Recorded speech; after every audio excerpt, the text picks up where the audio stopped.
Tell me top 3 countries which is very underrated and India should invest in their relationships with them from purely strategic economic point of view. Look, I would argue that one of our most important partners in the future, which is quite at the margins in our imagination, is Indonesia, for example. For me, it's shocking. Andaman and Nicobar is closer to Indonesia than to Delhi.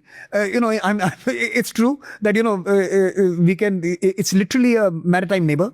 We share the most important passage in global politics, which is the Malacca Strait. In some sense, we are sitting on top of it and they are they're part owners of that particular strait. Now, look, that country, so big, rising quickly, large population, we are linked at the hips. Our growth and their growth is going to be in many ways virtuous to each other. They have already become as big, if not bigger, than our bilateral trade with UK and Germany in some sense. And yet in our imaginations as common Indians, we talk about UK and Germany, we talk about France and Italy. We don't talk about the country that's already so big and such a proximate neighbor. For example, I think we have to think about these kind of geographies. Again, we have forgotten Central Asia.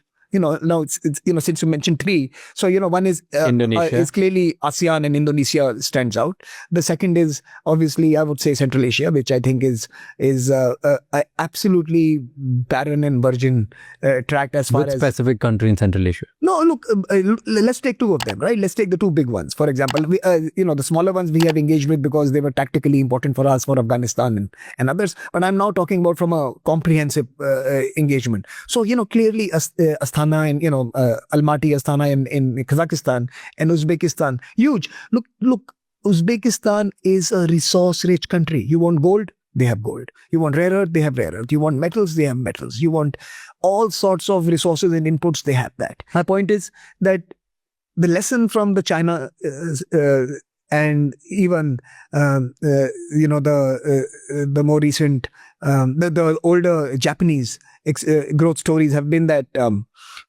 you will need to invest in geographies that cater to your strategic imperatives. If India's strategic imperatives will have to be building out the nation, building up the nation, building up our infrastructure, energy, roads, ports, capabilities and electronics, etc., we will require inputs. You were mentioning that in your, we need inputs. One is finance, but we require material inputs, right? You will need to go to Central Asia. You will need to go to Russia. You will need to have Africa and the Lobito corridor in your radar. That's a third geography. You will have to be present in some of those geographies if you need to be catering to your gluttonous hunger for resources, right? We are at that stage. If we are going to be adding a Vietnam or a South Africa to our GDP every year, we will need those kind of material inputs. Money is one part of it. But if we can secure these value chains, if we can secure these supply chains, investors are looking for optionality, additionality. They want places they can put money into. Today, you have lazy capital in the world, giving you returns of 1 or 2%. They want geographies that are exciting, dynamic, and going to turn around their investments quickly. And India should be that very exciting place. Why we are not today? I think for 2 reasons. One of them is that, we have a, and it's very interesting since you asked this, and look, I'm doing some blue sky thinking with you now. Here is my take. We all, rightly so, focus on India's young youth, young demography, and the large number of young people, aspirational folks who reside in this part, and that's true. That's one side of the coin. The second side of the coin is that we are a 5,000-year-old civilization. And it struck me because recently at the Raisina dialogue, someone asked a question or someone said something, and I remember the External Affairs Minister saying that, look, it depends on where you come from. If you've been around for 5,000 years, then 70 years is not that significant a slice to reach a conclusion on directions of the world, right? And I think that's probably also true of the way we think about our economic and aspirational inertia.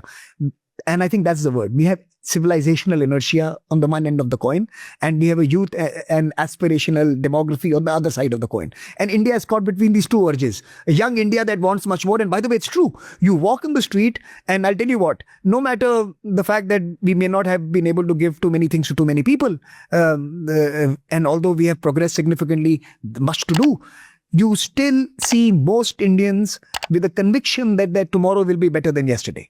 And that's not something that you can say of most countries in the world. In India, you will still find that the majority of young people will say, my tomorrow will be better than today. And that is something that is, I think, India's X factor.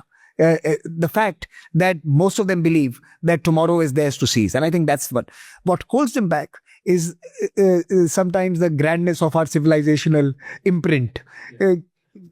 5,000 years, and we've been there, and for the last 1,800 years out of the 20 centuries, we have been either the number one or number two GDP. We will get it back. It's a matter of time.